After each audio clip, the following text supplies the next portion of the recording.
내 영혼이시고 더 이상 견뎌낼 힘조차 없어도 그러나 내 맘은 주 신뢰합니다.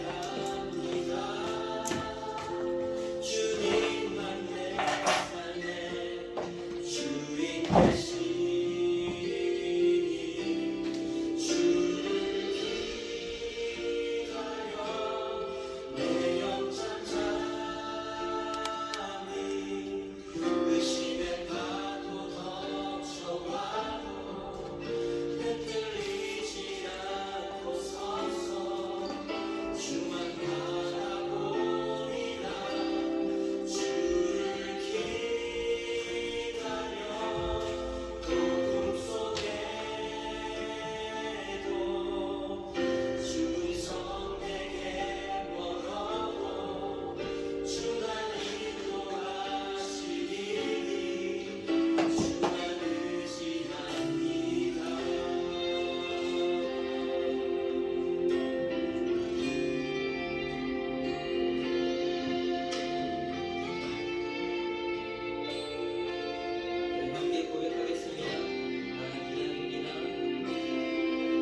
6월 1일 3일밤 예배를 시작하도록 하겠습니다. 사도신경 하심으로 신앙 고백하시겠습니다. 전능하사 천지를 만드신 하나님 아버지를 내가 믿사오며 그 외아들 우리 주 예수 그리스도를 믿사오니 이는 성령으로 잉태하사 동정녀 마리아에게 나시고 본디오 빌라도에게 고난을 받으사 십자가에 못 박혀 죽으시고 장사한 지 사흘 만에 죽은 자 가운데서 다시 살아나시며 하늘에 오르사 전능하신 하나님 우편에 앉아 계시다가 저리로서 산자와 죽은 자를 심판하러 오시리라. 성령을 믿사오며 거룩한 공예와 성도가 서로 교통하는 것과 죄를 사하여 주시는 것과 몸이 다시 사는 것과 영원히 사는 것을 믿사옵나이다. 아멘. 찬송가 312장입니다.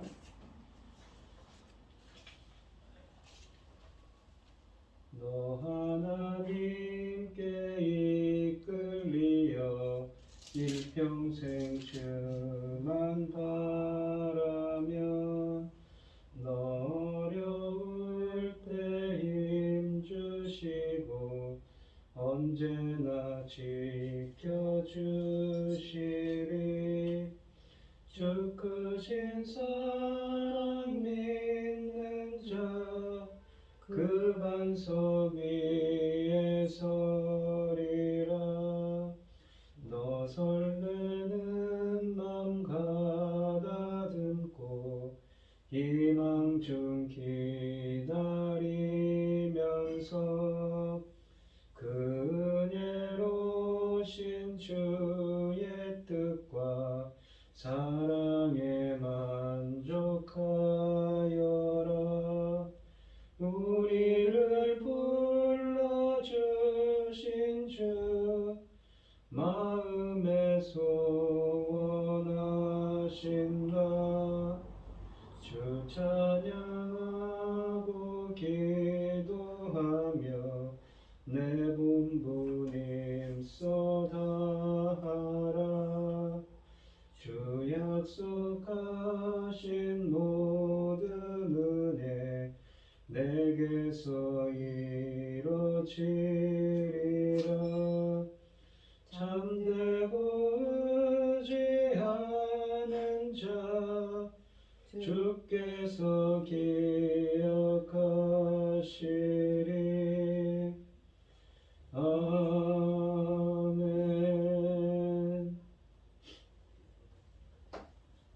오늘 함께 하실 하나님의 말씀은 로마서 10장 14절로 21절입니다. 교독을 하도록 하겠습니다. 제가 먼저 읽겠습니다. 그런즉 그들이 믿지 아니하는 이를 어찌 부르리요? 듣지도 못한 이를 어찌 믿으리요? 전파하는 자가 없이 어찌 들으리요? 보내심을 받지 아니하였으면 어찌 전파하리요? 기록된 바 아름답도다. 좋은 소식을 전하는 자들의 발이 함과 같으라. 그러나 그들이 다 복음을 순종하지 아니하였도다. 이사야가 이르되 주여 우리가 전한 것을 누가 믿었나이까 하였으니 그러므로 믿음은 들음에서 나니 들음은 그리스도의 말씀으로 말미암느니라. 그러나 내가 말하노니 그들이 듣지 아니하였느냐? 그렇지 아니하니 그 소리가 온 땅에 퍼졌고 그 말씀이 땅 끝까지 이르렀도다 하였느니라. 그러나 내가 말하노니 이스라엘 알지 못하였느냐? 먼저 모세가 이르되 내가 백성 아닌 자로서 너희를 시인하게 하며 미래는 백성으로서 너희를 도엽게 하리라 하였고, 이사야는 매우 담대하여 내가 다시 찾지 아니한 자들에게 찾은 바 되고 내게 묻지 아니한 자들에게 나타났노라 말하였고, 이스라엘에 대하여 이르되 순종하지 아니하고 거슬러 말하는 백성에게 내가 종일 내 손을 벌렸노라 하였느니라. 아멘. 도현이 집사님 기도해 주시겠습니다. 천지를 지으시고 저희를 자녀 삼으신 하나님 아버지, 부족한 저희를 자녀로 살게 하심을 참으로 감사드립니다. 아멘. 어지러운 세상에서도 오늘 이 시간 아버지께 예배드릴 수 있도록 인도하셨으니 감사드립니다. 나는 포도나무요 내 아버지는 농부라. 농부가 씨를 뿌리고 가꾸는 목적은 오직 그에게 열리는 열매를 거두기 위함입니다. 복음 전파 2000년이 지난 지금은 열매를 거두는 아주 중요한 시대입니다. 이 중요한 시대에 하나님께서 저희 나라를 제사장 나라로 세우셨습니다. 하나님의 크신 손으로 저희를 주관하셔서 이 사명 감당하고 아버지 앞에 갈 수 있도록 도와주시옵소서. 아멘. 이 시대에 열리는 열매들은 과연 누구일까요? 그 시대의 신부들입니다. 지금은 이 중요한 창금 같은 열매들을 말씀이 나갈 때입니다. 이 말씀을 온전히 열어갈 수 있도록 도와주시옵소서. 아멘. 이 열매를 위하여 주님은 십자가에서 목까지 박히셨습니다. 도와주시옵소서. 이 중요한 열매들 사명 감당하고 아버지 앞에 갈 수 있도록 크신 손으로 도와주시옵소서. 이 시간 말씀을 듣고서 당신을 사랑하는 종 아버지 붙들어 주심을 감사드립니다. 앞으로 이 사명 다 감당하도록 도와주시옵소서. 좋은 여건과 건강을 주시고 또 동역자들도 붙여주시옵소서. 이 모든 말씀 억만 죄악 가운데서 구원하여 주신 예수 그리스도 이름으로 기도합니다. 아멘. 오늘 본문 말씀의 제목은 누구든지 믿음의 언입니다. 지난 시간의 말씀을 잠깐 정리하도록 하겠습니다.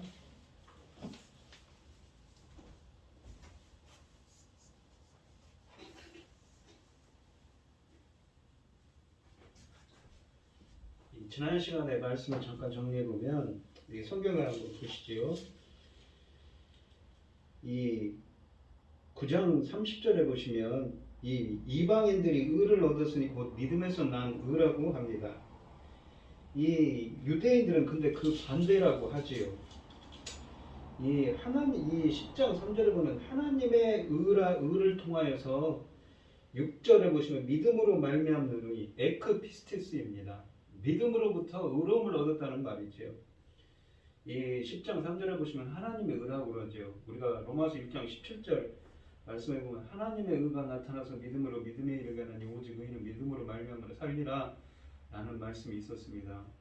공정하신 하나님의 의라는 건 공정하신 하나님의 강권적인 역사가 나타난 거죠. 그래서 믿음으로 이 말미암아서 의에 이르렀다는 것이죠. 의롭게 됐다는 것입니다. 의롭게 됐다는 것은 무엇입니까? 하나님의 그 의의 기준에 부합하는 자, 하나님께 인정받는 자가 되었다는 것이죠. 누가 그렇습니까? 이방인들이 그렇게 되었다는 것입니다. 그러면서 이 7절에 보시면 혹은 누가 무중하게 내려가겠느냐 하지 말라. 그리스도를 죽은 자 가운데서 끌어올리겠느냐. 6절에 보시면 내 마음에 누가 하늘에 올라가겠느냐 하지 말라 하니 올라가겠느냐 하면 그리스도를 모셔 내리려는 것이냐라고 합니다. 그 하나님의 하나님의 의가 어떻게 나타나서 믿음으로 말미암는 의에 이르렀는지 설명하는데 무엇입니까? 말씀이 8절에 보시면 말씀이 내게 가까워 내 입에 있으며 내 마음에 있다 하였으니 곧 우리가 전파하는 믿음의 말씀입니다. 그러니까 믿음의 말씀을 통해서 하나님의 의 공정하신 하나님의 강권적인 역사가 일어나서 그 믿음의 말씀을 통해서 믿음으로 의롭게 되었다는 것이지요. 9절에 보시면 내 입으로 예수를 주 예수를 시인한다고 했습니다. 그러니까 같은 것을 말하는 것이죠. 호모로게오라고 해서 동의하다는 말입니다. 주 예수로 동의합니다. 같은 것을 말하지요. 그리고 이 마음으로 믿어 의에 이른다고 10절에 쓰여져 있습니다.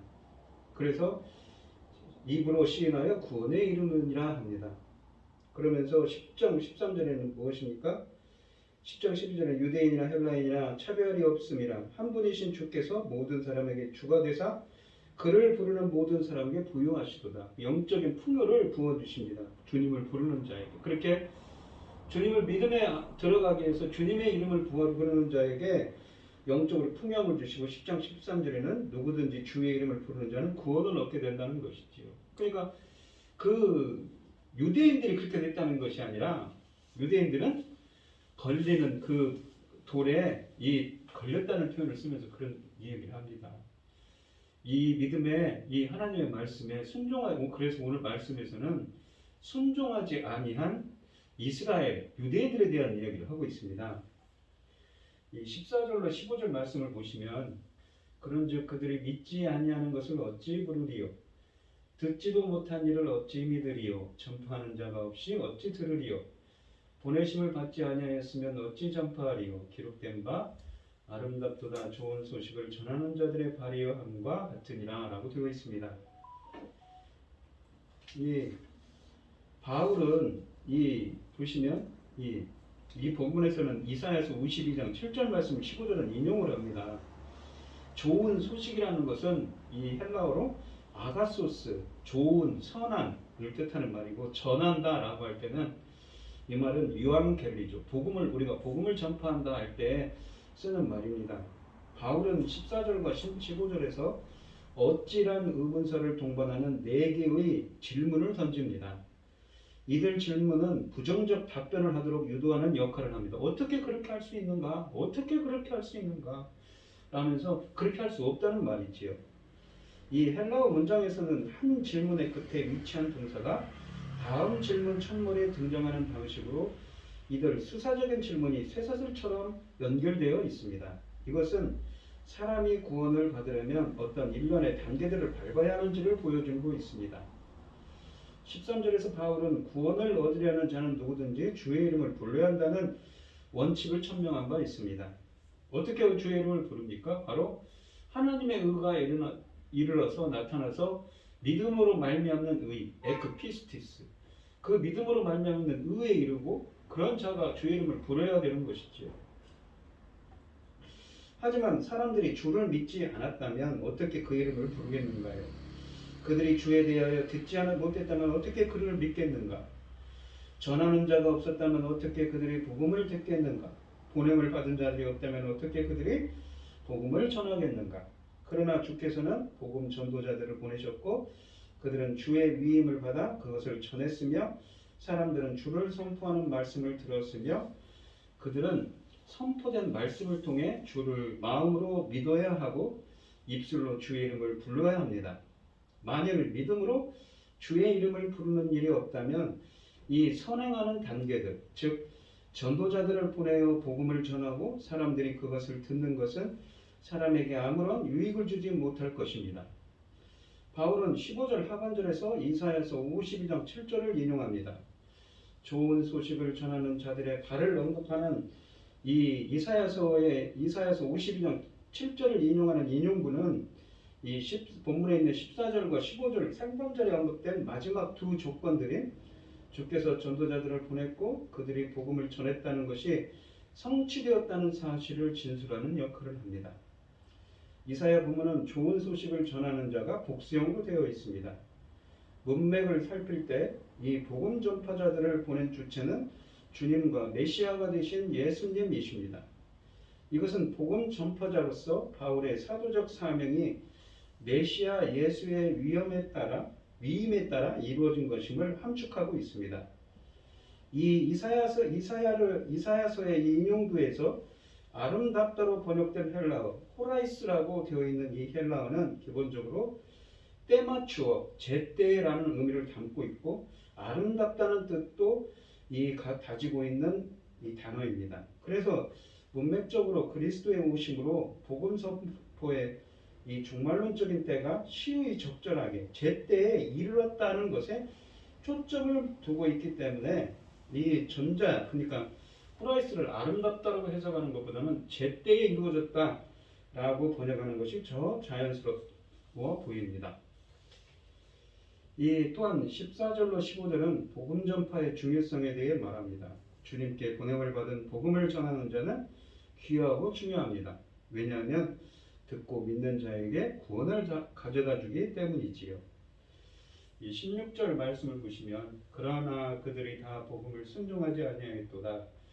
이사야가 이르되 주여 우리가 전한 것을 누가 믿었나이까 하였으니 라고 되어 있습니다. 본문은 구원의 선행 조건들을 언급하는 14절과 15절에서 한 중요한 요소, 즉 믿음을 부각시킵니다.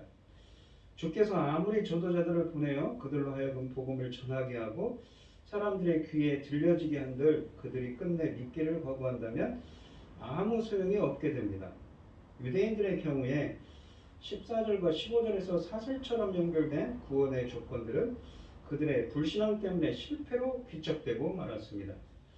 그들이 왜 믿지 않게 되었는지는 18절 이후에나 거론되기 시작합니다. 유대인들의 불신앙을 순종하지 않았다는 말로 표현한 것은 주목할 만합니다. 우리가 로마서 처음과 마지막 부분에 믿음과 순종은 소유격 형태로 이 결합되어 나타납니다.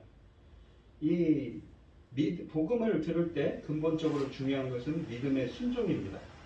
그렇다면 이 유대인들이 복음을 믿지 않은 것은 단순히 수동적인 불신의 결과라기보다 그들의 능동적인 행위의 결과라고 할 수 있습니다. 하나님을 거역하는 행위지요.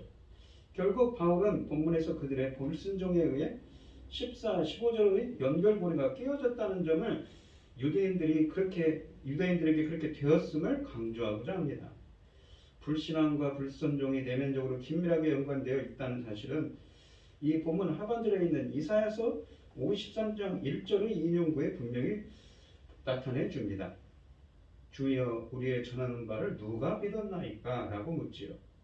이 이사야 본문은 본래 여호와의 종 메시아에 관한 예언이기 때문에 바울은 그것을 인용한 것은 이스라엘이 메시아 예수의 복음을 받아들이지 않았다는 것을 뒷받침하려는 목적을 지니고 있습니다. 이 17절 말씀을 보시면 그러므로 믿음은 들음에서 나오며 들음은 그리스도의 말씀으로 말미암았느니라 라고 되어 있습니다. 이 말씀이라고 되어 있는 게 레마 말씀이지요. 이 우리가 요한복음 6장 63절에 보시면 이 흐레마는 내 말이 영이요 생명이라 라고 할 때 그 말씀입니다.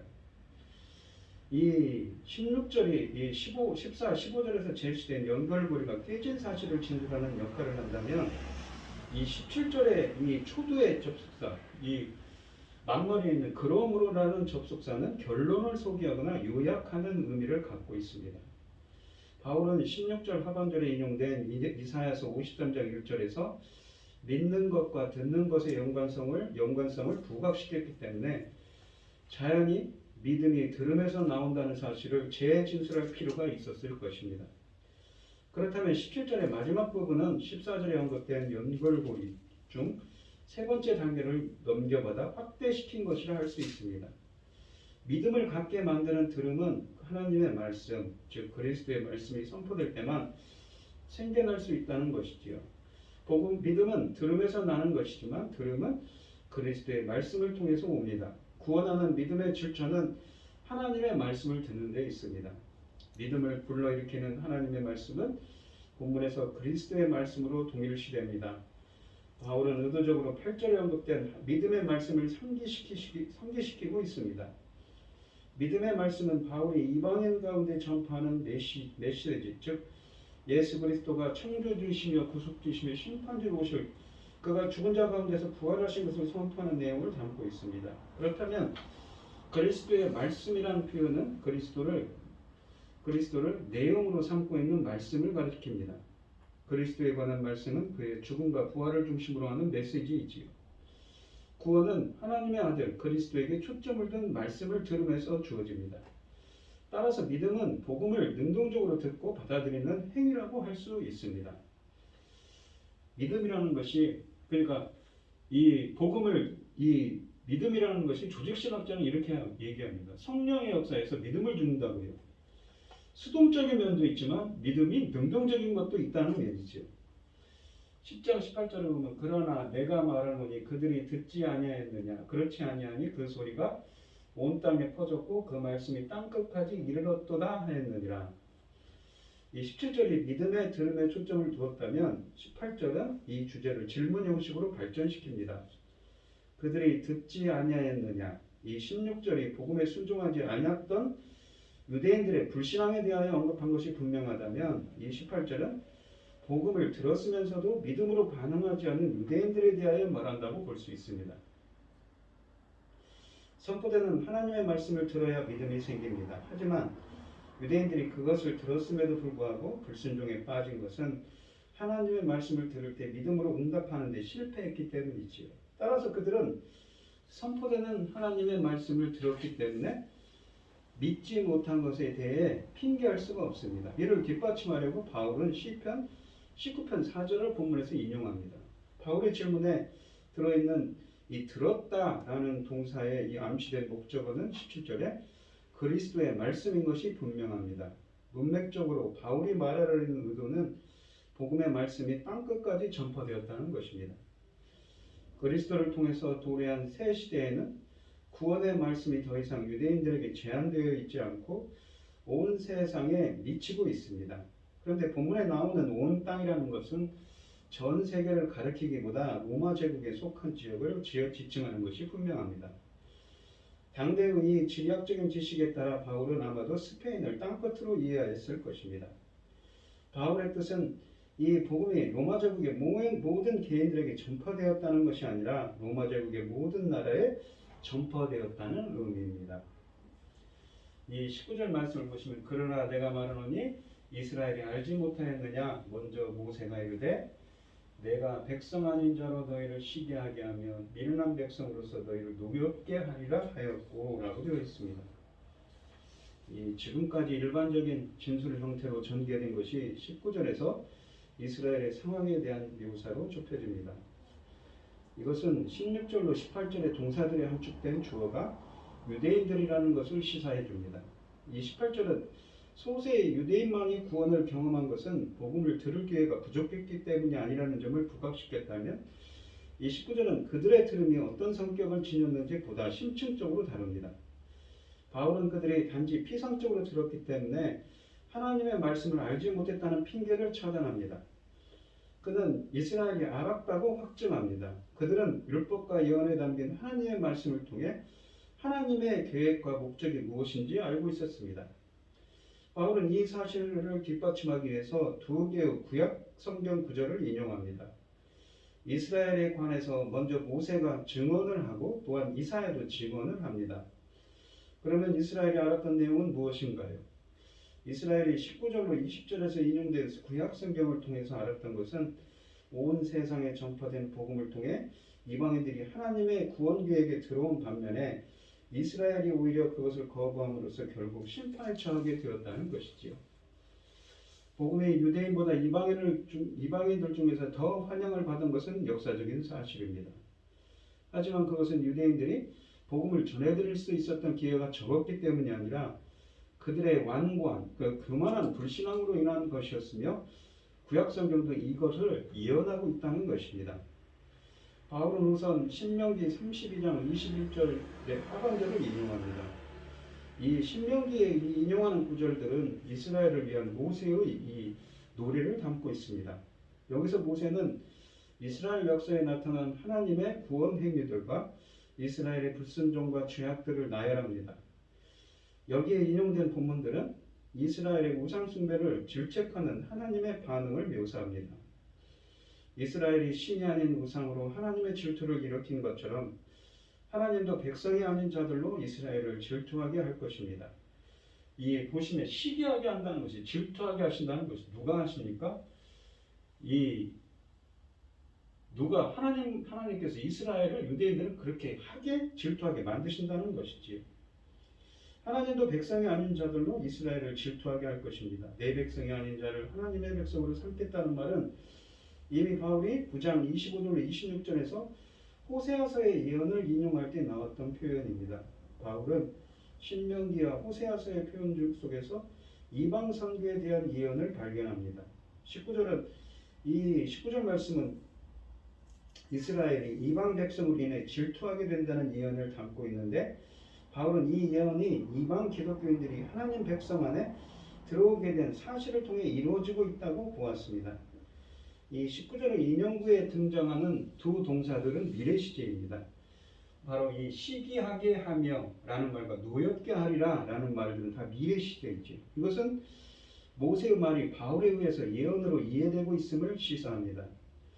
본절은 이 9장과 10장에서 따로 다루어졌던 두 주제를 결합시킵니다. 하나는 백성 아닌 자들을 부르시는 하나님의 목적이고 9장 25절에 쓰여져 있습니다. 다른 하나는 이스라엘의 복음을 거부했다는 이 10장 16절과 19절에 있는 말씀입니다.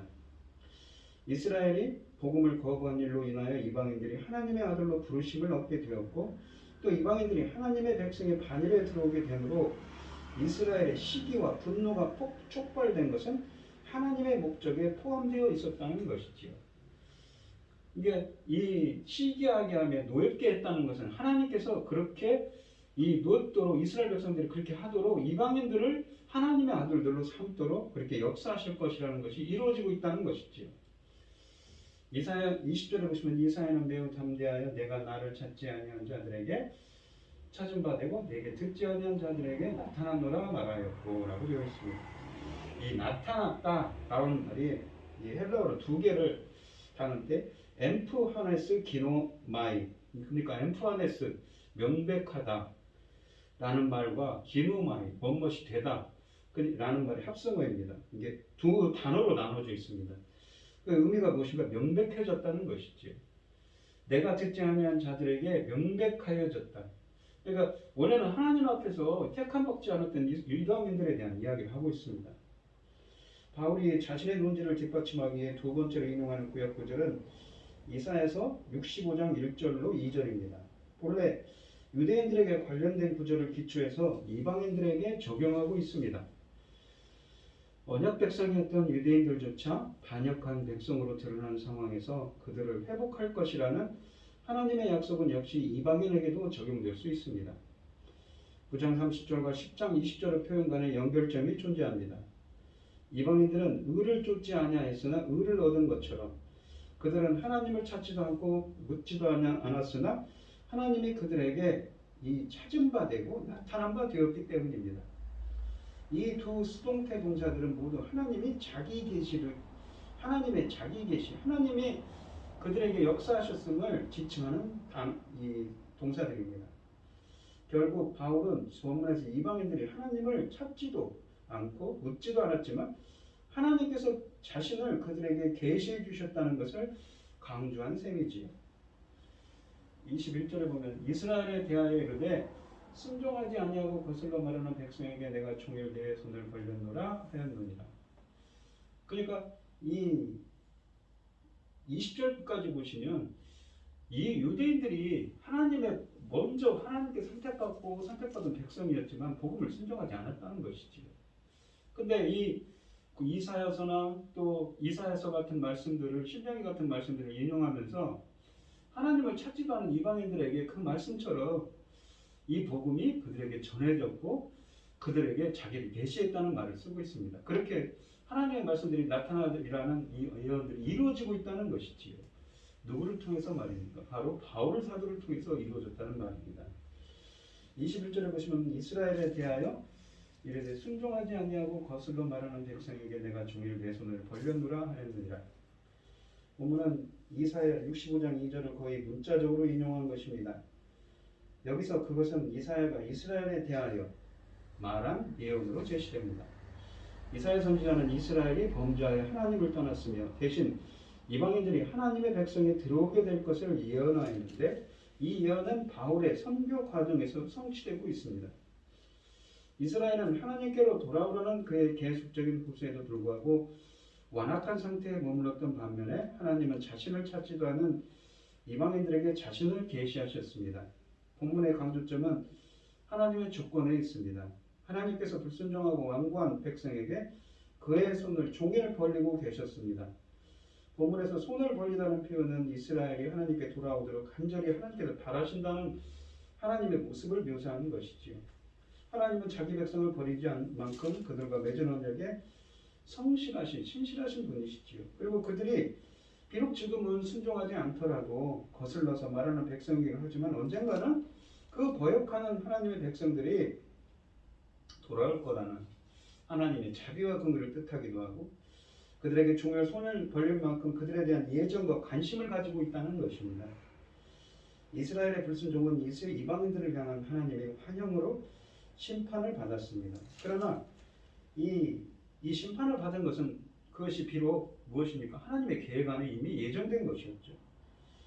그러나 이 하나님의 선택받은 백성들이 자기에게로 돌아온다면 하나님은 여전히 그들을 받아주실 것입니다. 자기 백성은 하나님께 신실하지 않음에도 불구하고 하나님은 여전히 자기 백성을 향한 약속에 신실하신 분입니다. 하나님은 여전히 자신의 손을 그 하나님의 백성들을 향해서 내밀고 계시는 것이지요. 우리가 이 복음의 이 믿음은 들음에서 나고 들음은 그리스도의 말씀으로 말미암는이라는 말씀을 우리가 보게 됩니다. 그 앞절을 보시면 지난주에 했던 말씀들을 보시면 다시 한번 보시면 믿음으로 말미암는 의에 이스라엘 이 유대인들이 이르게 되었다고 하죠. 그러면서 하나님의 의에 대한 이야기를 했습니다. 공정하신 하나님의 강권적인 역사가 나타나서 믿음에 이르게 한다는 로마서 1장 17절 말씀처럼 이 유대인들에게 그러한 은혜가 있지만 그들은 불순종했지요. 하나님을 거역했습니다. 그 말씀들이 이 오늘 본문에 있는 것처럼 이 신명기나 이사야서에 있는 말씀들처럼 이방인들에게 사도 바울을 통해서 그 하나님의 말씀들이 이르렀고 그 전파하는 복음을 통해서 그들이 믿음으로 말미암는 의에 이르렀다고 본문은 말씀하십니다. 그러면서 비록 이 끝에서는 어떻습니까? 21절에 보시면 이스라엘이 하나님 앞에 거역하는 백성들이죠. 복음을 거역하는 백성이었지만 하나님은 이스라엘을 예전에 선택하고 예정한 그 하나님의 선민들이 돌아오기를 기다리고 여전히 손을 뻗어서 그들을 향해서 회개하고 돌아오기를 바라시는 자비와 긍휼과 사랑이 풍성한 하나님이심을 또한 나타내고 있는 것이지요. 그 공정하신 하나님의 의, 우리가 그 하나님의 그리스도의 말씀이 임할 때 우리에게도 그 공정하신 하나님의 강권적인 역사가 임하시고 우리도 믿음에 이르게 하시고 우리도 의롭게 하시고 이렇게 하나님 앞에서 이방인들에게 하나님의 복음이 이르렀을 때 그들이 순종한 것처럼 우리 성도님들도 그 하나님의 말씀 앞에서 순종하는 사람들이 되게 되시고 하나님 앞에 하나님의 아들로서 자녀들로서 불려질 수 있는 하나님의 이름을 부르는 자가 되는 여러분들이 되시기를 주의 이름으로 축원드리겠습니다. 기도하겠습니다. 하나님 아버지 감사합니다. 이스라엘은 그 하나님의 의에 복종하지 않아서 믿음으로 말미암는 의에 이르지를 못했습니다. 하지만 이방인들이 그 하나님의 신명기나 이사야서의 그 예언들처럼 사도 바울을 통하여서 그리스도의 말씀을 받게 되고 그들을 통하여서 이방인들이 하나님의 자녀가 되었지요. 그런 말씀들을 오늘 본문을 통해서 깨닫게 됩니다. 그럼에도 불구하고 하나님은 자비와 긍휼과 사랑이 풍성하셔서 하나님의 선택된 백성이었던 유대인들이 하나님 앞에 돌아오도록 아직도 하나님의 뜻에선 팔을 벌리고 그들을 기다리신다고 또한 말씀하십니다. 비록 저희들이 부족하고 연약하지만 하나님께서 그 자비와 긍휼과 사랑의 풍성한 손길을 저희들에게도 내밀어 주시옵시고 저희들을 붙들어 주시고 이렇게 그리스도의 말씀을 통하여서 믿음에 이르게 하여 주시어서 하나님 믿음으로 말미암는 의에 이를 수 있도록 주님께서 붙들어 주시고 함께하여 주시옵소서. 언제나 주의 말씀을 부르는 자가 되게 하여 주시옵소서. 주의 이름을 부르는 자, 주님을 찾는 자가 되게 하여 주시옵소서. 이 모든 말씀 거룩하신 예수님 이름으로 기도합니다. 아멘. 찬송가 539장입니다.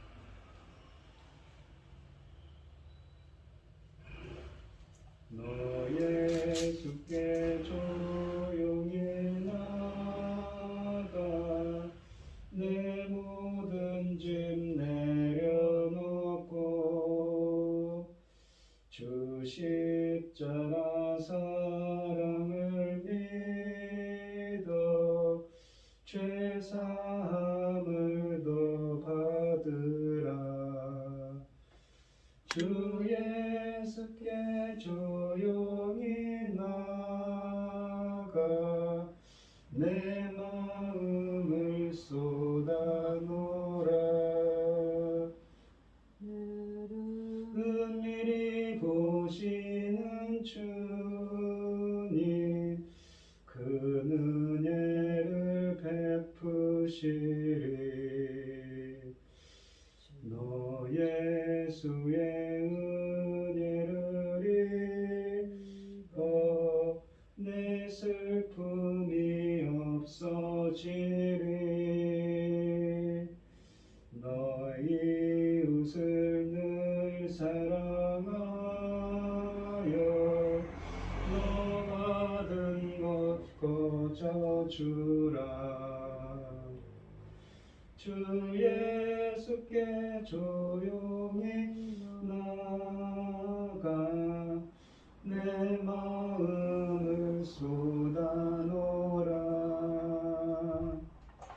늘 미리 보시는 주님 그